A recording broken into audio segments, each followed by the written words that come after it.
Hello, everyone. I'm Lord Necrozome, and finally, welcome back to the dark side. I'm so sorry I've been gone for a while, guys. I've been going through some things at home. Now, I recently tried to make this video, hold on. I recently tried to make this video before, but there was no audio because my laptop has been acting up. So until I can get it working again, I'm gonna have to use my phone if I do make videos while I'm trying to get this fixed. And I wanted to thank every one of you for having watched my videos. I know I haven't gotten that many considering other people on YouTube, but still, any views I get is great. And I also noticed after I had posted my video and made it and all that, I noticed that we've hit 45 subscribers. So I want to thank each and every one of you for subscribing to my channel. And here's looking forward to more subscribers in the future. So if you saw the last video before I took it down because there was no audio, we're going to be talking about Xbox, with the original Xbox's Star Wars Republic Commandos. Now, this is one of my favorite games from around the time I was exiting elementary, and right before I started middle school, I started getting into this game. It was made a little bit after Halo, which is kind of interesting because because Halo is kind of like the grandfather of it's the grandfather of console shooting games. And if I do get the opportunity to and can do it justice, then I will definitely be talking about Halo later on.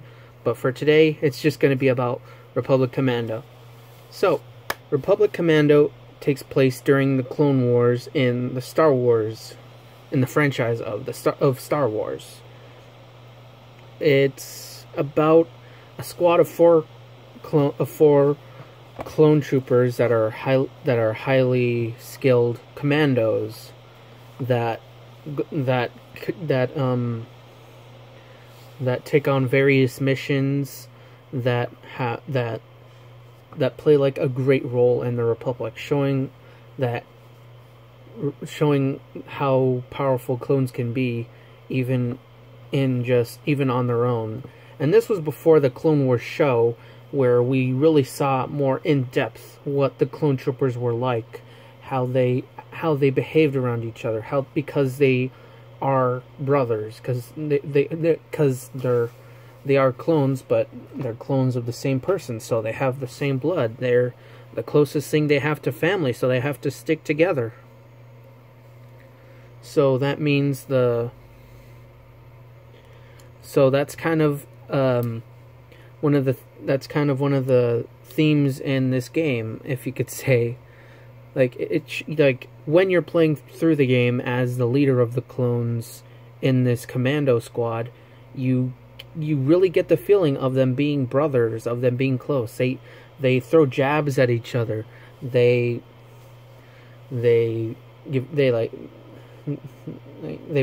praise each other.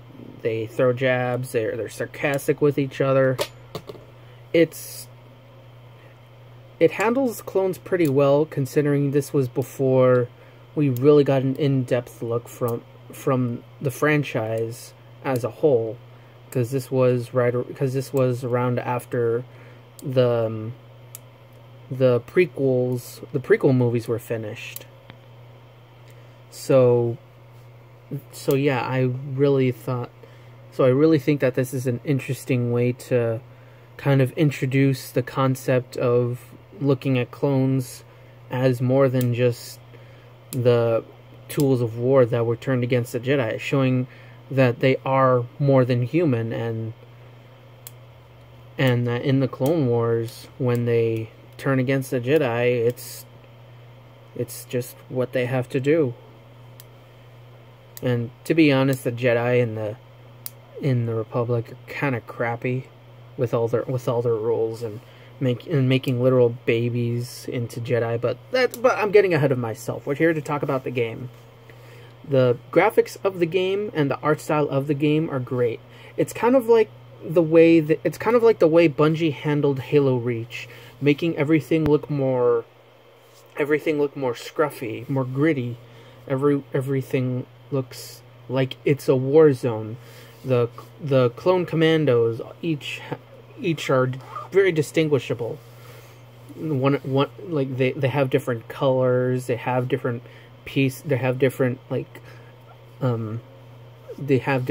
packs on their backs, and they each have different numbers as well. So even if you're colorblind, it should be relatively easy to tell them apart.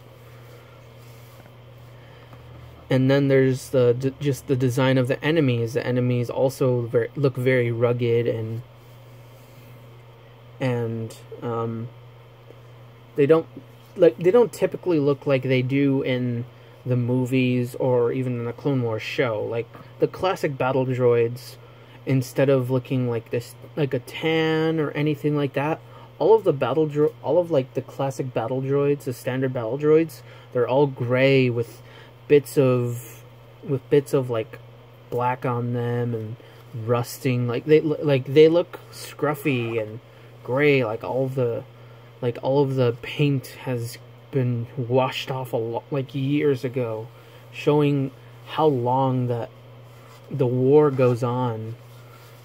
And even other droids like the super battle droids and the droidicas are handled relatively well. They look a lot more like they do in the movies, which makes sense. And oddly enough, the super battle droids have a voice somewhat similar to what they have in the Clone Wars show, rather than in the movies, because in the movies they have the same whiny voice as the regular battle droids, but in the game they have this much deeper robotic voice than even in the show. And the droidicas, of course, don't speak because, well, that's just the way it is. And then there's an addition of scavenger droids, which are these like floating droids that will constantly electrify you, and if you do enough damage to them, they will go kamikaze and cause minimal damage, but can set you on fire. And sometimes if you get too close, then they might decide to latch onto you and try to carve a hole in your helmet, which leaves them vulnerable to either getting shot off by the other commandos, or you can just punch them off and just throw them off.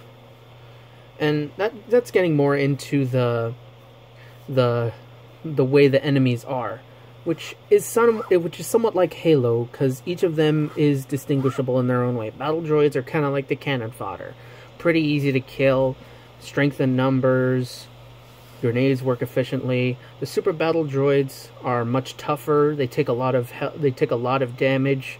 They can dish out a lot of damage. Occasionally they'll try to shoot a torpedo, but if you get too close, they can do pretty severe melee damage, especially in large groups. Droidicas are, they're shielded with and are very fast to shoot. The best way to kill them is to get up close and do melee attacks, because even if there's like 2 or 3 of them, it is harder for the others to shoot you, because you're inside of the droidica's energy shield when you're doing melee attacks. Excuse me. And I already talked about how the scavenger droids work, and they're an interesting addition to the list of enemies.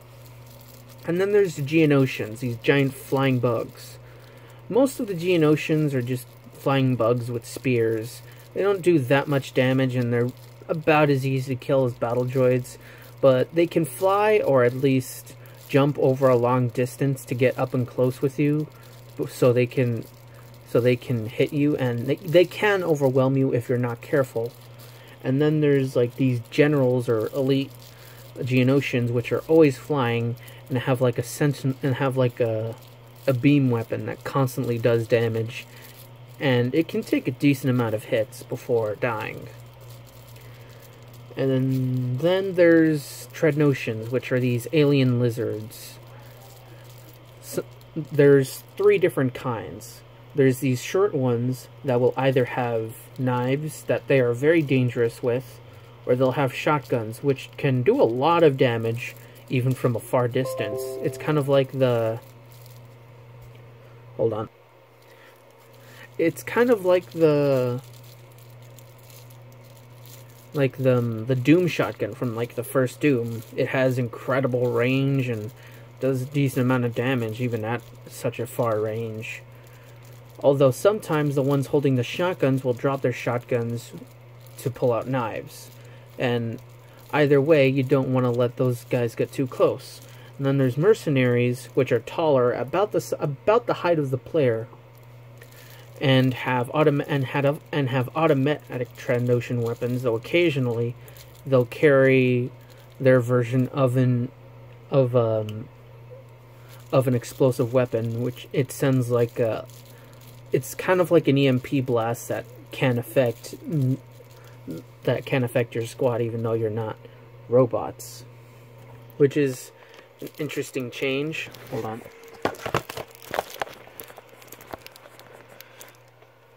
And then there's the elite, Treadnotions that have miniguns that are extremely dangerous, even on easier difficulties, and they can rack up a lot of damage. Even like they can kill your entire squad in like 5 to 6 seconds, even on normal difficulty. And their melee attacks are pretty fast and pretty dangerous if you're not careful, which is kind of just how it is with all games, but it can be pretty easy to get overwhelmed by this guy. Fortunately, they don't really come in pairs. They're not backed up by other Treadnotions. It's pretty much just them. Oh, I completely forgot to mention another droid. There's the spider droid. It's like a mini boss, and its weak spot is the front of it, because there's like an open hatch right under the nozzle for its weapons. And it has a variety of attacks. It can shoot a single shot that can kill you almost instantly. It sends out a bunch of small missiles everywhere. It can send out an EMP blast if you decide to try to melee its weak spot. It's relatively slow, and its two front legs have like guards that can be shot off. So it's not too hard if you know what you're doing, but on later levels it can be more difficult, especially on the last one, because on the last level your team is divided, and there's 3 different, well, I guess, worlds in the game. Well, yeah, it kind of is worlds. The first place is Geonosis, where you destroy an underground facility. You take out one of the leaders of the Geonosian army, and you steal technical data from one of the droid facilities.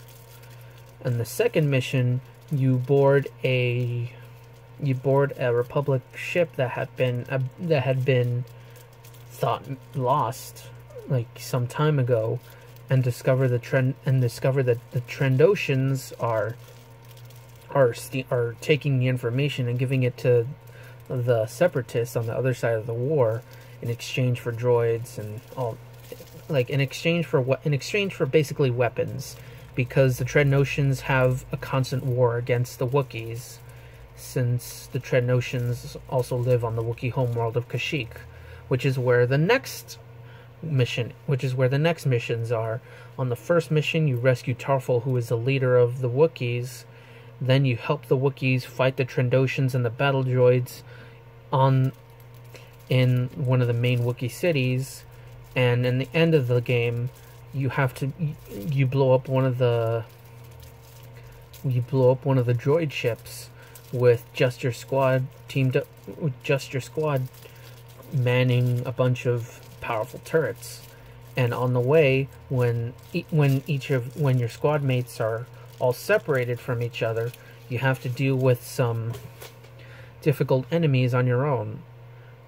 And there's also the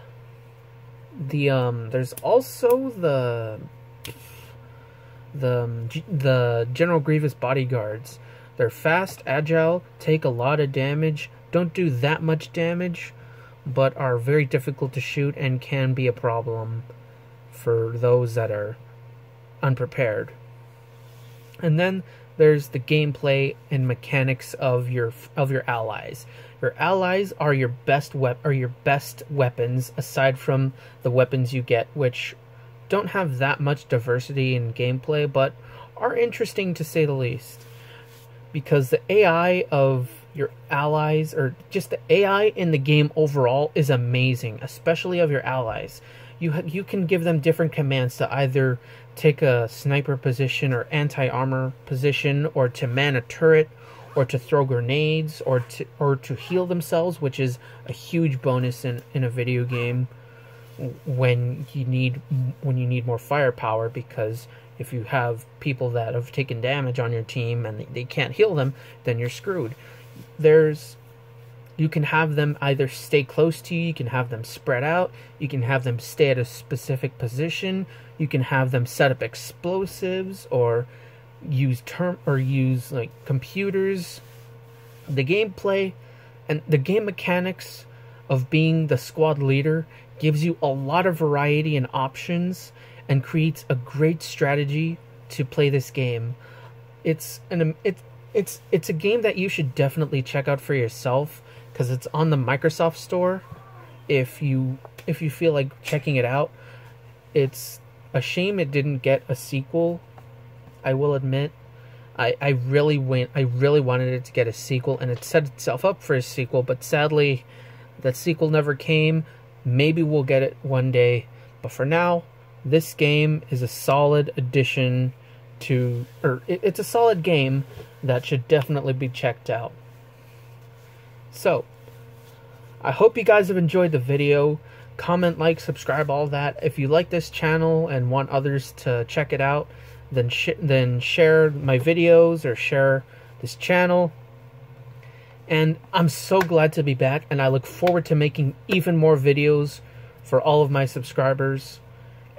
So, that's it. Thanks for watching. I'll see you guys later.